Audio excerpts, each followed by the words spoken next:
It was one of the kids, well, the passion for the kids when they actually come into the library, and they would always say, they were so excited about getting that first card. And that was my first illustrated book called Dorian's First Visit to the Public Library. And that one was 4 years ago. But still, what I had to learn was to finish one project before I started another, because I had so many. And that's what a lot of us make the mistake. We keep going from one thing to the other. So what I had to do was slow down and complete one project. And then I said, okay, what I'm going to do at this point. And this really is what I want to share with everybody, how to go from start to finish. So now, the other thing, our biggest fear, because we're our worst fear, not having the finance to do what we want to do, or an agent. That shouldn't stop me, because I had neither of those things. No money, unemployed, love my job, here though. But every night I would go home, I would write. I would write my story and put it in writing. So actually what happened was, unfortunately, I had an accident.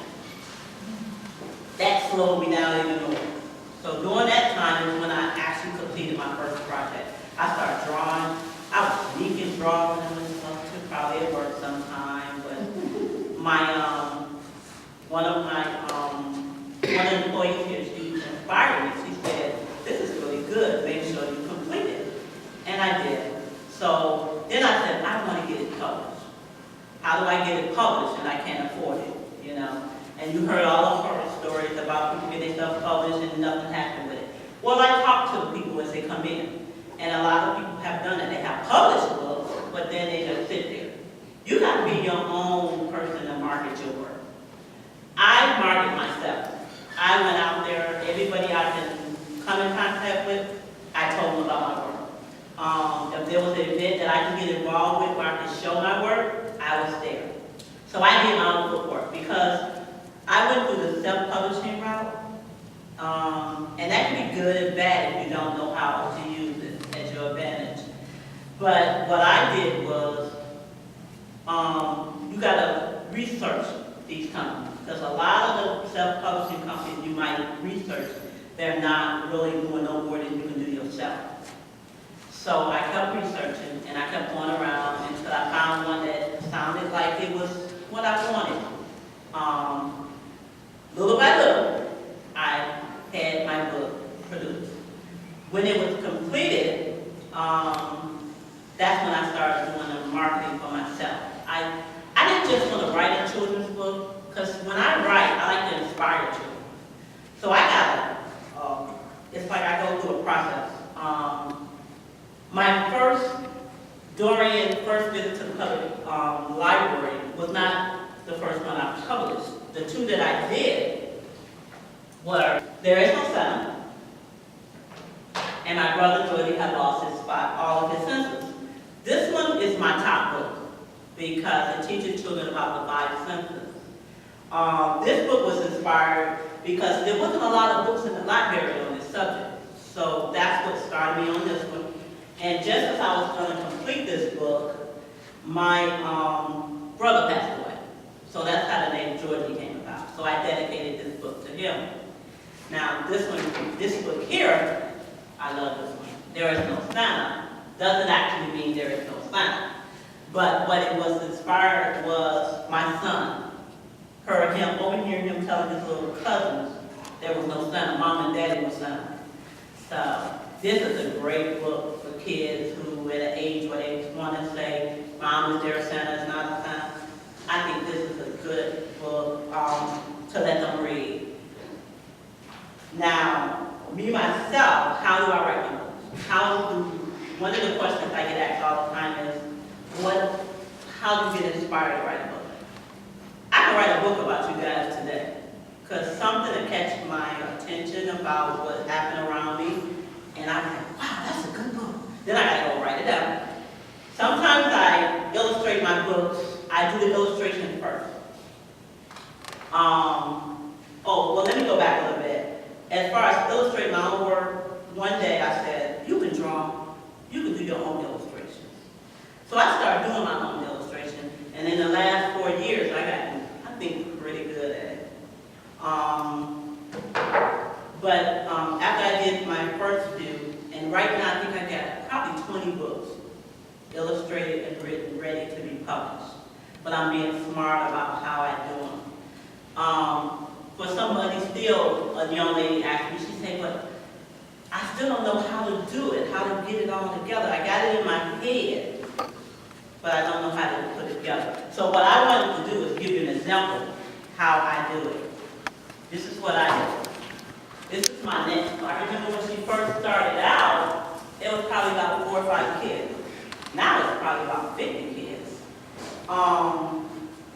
Now, I would watch these kids going back to story time, and I was just so impressed with them and inspired. I decided to do a book on her because she's great at what she's done, what she do.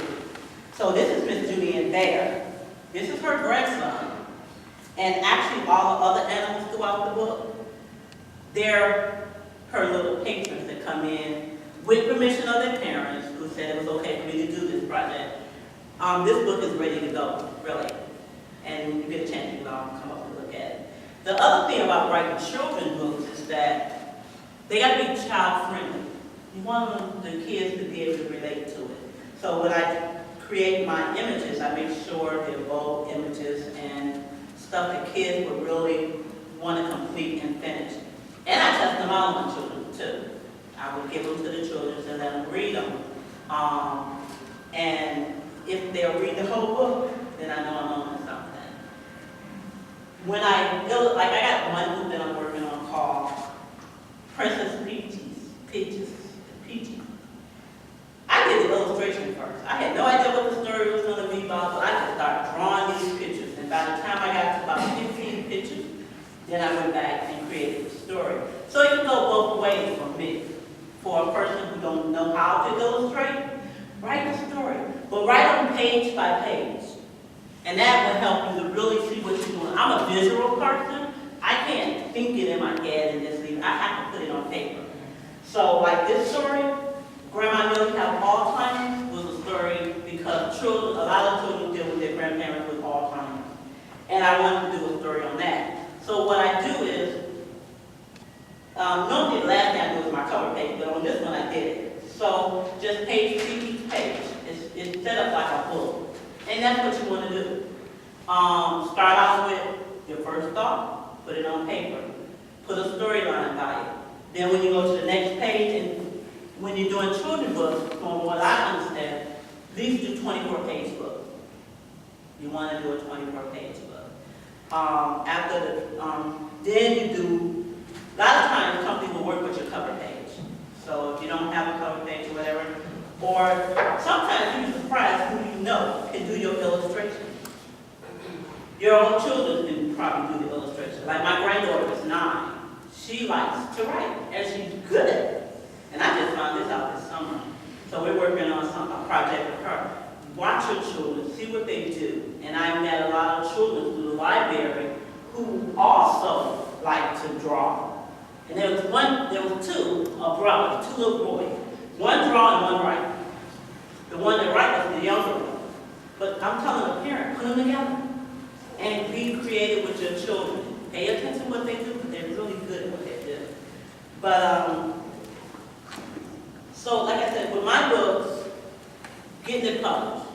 So after I actually found a publishing company, worked with them, we made arrangements, I did it on a payment plan, because that was the only way I could afford it. But once it was completed, they're not going to do the work for you. Now it's your time to really do the work. You got to market your product, and you got to keep marketing. The more you market, then you get the feedback. Fortunate for me, and the grace of God, my books are in the public library now. They are in Cobb County Library system, and they were purchased through the system, and basically because of the quality of the work. Because I would go now.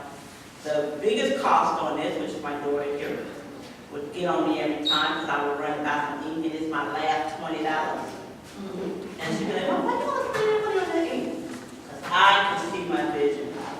And I think one of the other things you will find out that your friends and family will disappoint you more than anybody. And they will make you lose your dream. Don't let nobody make you lose your dream. I should have done this at least 15 years ago because I was really good back then. But, and as a friend or family member, just to let you know when someone come up and they have a desire to do something, encourage them and show some kind of interest in it. Because the first thing a person would do, if I showed you my work, and you look at it and say, oh, okay, girl, did you know? I'm going through and going through and going through until I completed it. And like now, it's not a night that go past that I'm not writing or drawing, you know, finishing up something. But I learned to complete everything I do before I go to the next project. And that's the main thing. The other thing is, I had it scheduled for a young lady. She's going to come in and actually read it. And I also want to make sure that when I do books that they're the right level for the children that I'm targeting. You got to know what target. Like, you got beginner readers. You got JP readers. So you got to know what level you want to do if you're doing children's books. And all the way up to young adult books. So read everything. Now, if you want to do children's books, you got to read children's books. You got to see what the children are reading. And then see what's not there for them. And then maybe that might be your market. If you want to do young adults, then read young adult books. Read, and read. Now, if you don't want to go the self-published route, finding an agent is very hard. But I give myself a year, I'll have an agent. But so if you don't have an agent, what you can do, writer's market, this is a great book. And it's a library. It's in the library. You can get this book, go in there. Take out, if whatever area you're doing, send out at least 10 to different agents. They'll probably give you a rejection letter first, but you keep sending them. And you keep a list of who you send them to. And then you send them out to the next person. I think if you're really serious about what you do, it's all going to pay off in the long run. So that's what you want to focus on when you're. Now this story came about, it actually happened. My son actually did that. But now my son is 31 years old. Well, he'll be 31 this year. But he was about 9 years old when this actually took place. And it just hit me one day. That was a thought that I remember back to, and I said, you know what, that needs to be shared with other people. So that's how I come up with my stories a lot. I think about things that happened back in my past. I'm inspired by so much. I'm paying attention to just about everything around me. Now, this book here, my brother Georgie, not only did I write the book, but this is like, I have more things that go with Georgie. What I did with Georgie is teaching the children about the 5 senses. So I actually have a Georgie character the kids can interact with. And they can attach the eyes, the nose. And we have a Georgie song. It is so cute. I made a whole package. Sometimes it's good that if you only come up with one book, then find other things to go with that book. Because if you got more to give to other people, they will be more to have you come out and show your work. So with him, I have a lot of different things that go with this book. We have the games, the songs, and if you go on my webpage, you can see all that. It will be on there. What else? And we move to the next project. And don't give up until you get to where you want to be. Because some of the people I have met or read about who write children's books, they probably have 10 or 12 children's books on the market today. And I really plan to have that one day within the next year as far as myself. Because all I do now is need to publish it because I already wrote it and I already illustrated the work. So,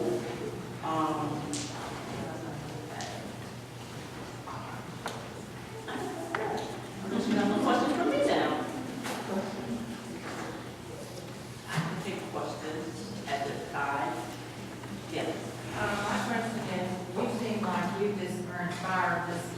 literally, and you go with it, and you float.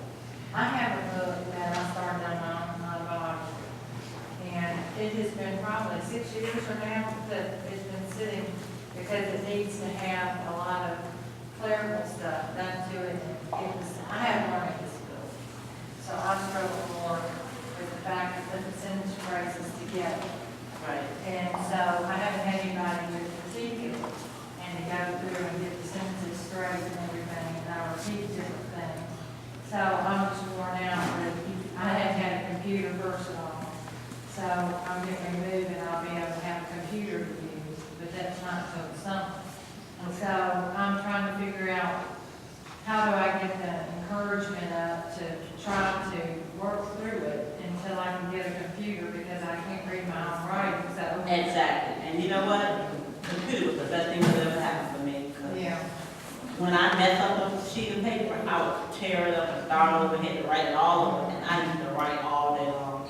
But one of the things, like me, I always felt like English is my worst subject. Yeah. Knowing the right words, and I got a grammar, the grammar right in your book and whatever. Don't worry about that, just write it, get it finished, write it from beginning to the end, finish it. Once you finish it, you can always find a person who will edit your work, Where do okay? you find here? You can do that when you're in the process of getting ready to publish your book. A lot of the publishing companies do have an editor available for you, but if you know some people who's good at that, network with people. If somebody said they're good at that, then you keep that person's name and number, and you go back to them and have them, let people read that you trust. Let them read your work. Because one person will find a mistake, and the next person will find a mistake, and eventually it's where you need it to be. Like me, with my children's book, I don't see my own mistakes. Most writers don't. Most writers hate doing that. So you just have to finish the story.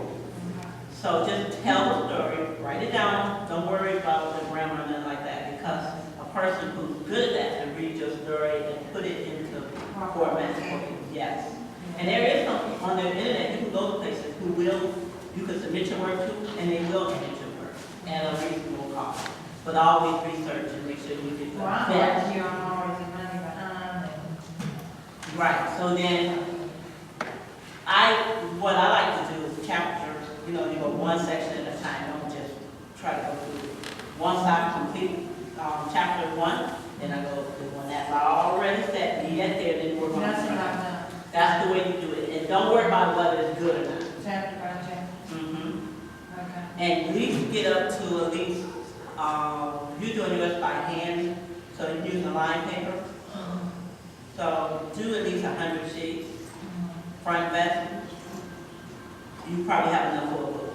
Okay. And if it's longer than that, you can probably make it into 2 books.